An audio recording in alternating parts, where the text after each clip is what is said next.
小宝宝睡得好香甜，嘴巴咬着奶嘴，不断吸呀吸，发出声音，好像在打方向灯，模样超级可爱。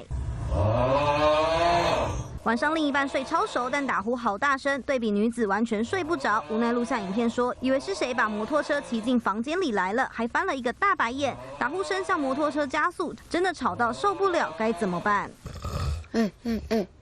起来重睡，起来重睡。耳塞是一个很好的一种方式，稍微叫醒他，叫他侧躺，或者是枕头垫高。另一半狂打呼还能摇醒，但要是碰上这种打呼声，以为是跑车在加速往前冲了，真的吵到睡不着。打呼还是种警讯，代表中风风险可能比较高。相信有70%左右的成年人都有打呼，里面有30%左右还是会有呼吸中止症候群。中风、心脏病发生的危险都比一般人还更高。至少2倍到3倍。有研究指出，如果睡觉时间过短或过长，或是有打呼等睡眠问题多，中风几率会增加5倍。睡眠不足5小时，会比睡满7小时中风几率增加3倍。而如果睡超过9小时，也会比睡满7小时中风几率增1倍。过多过少都不好，长期困扰就得看医生，以免增加中风风险，也让彼此睡个好觉。记者金宪中、陈安山高雄采访报道。我是方燕迪，主播工作让我学习倾听所有人的意见，也要保留自己的判断。也许我们无法踏遍所有土地，但能从新闻里看尽每一道风景。我是方燕迪，请您锁定中视 YouTube 频道，记得要按赞、订阅、分享，开启小铃铛哦。唱个歌，用尽全身力气，疯狂嘶吼。要是不想像他这样。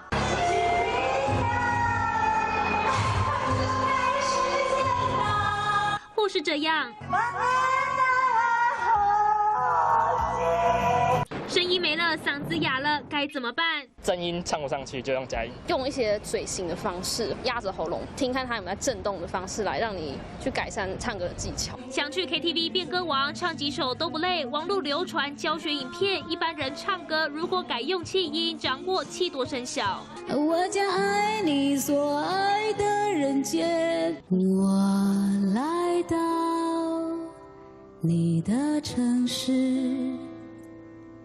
走过你来时的路。想要唱歌更好听，还有这招，露出8颗牙齿，抬着笑肌去唱。可惜不是你陪我到最后。要是准备飙高音了，左右摇晃下巴。晚风中闪过几帧从前啊。音量之间最大跟最小之间的变化，我们会叫动态。句子跟句子中间也要有一点音量变化。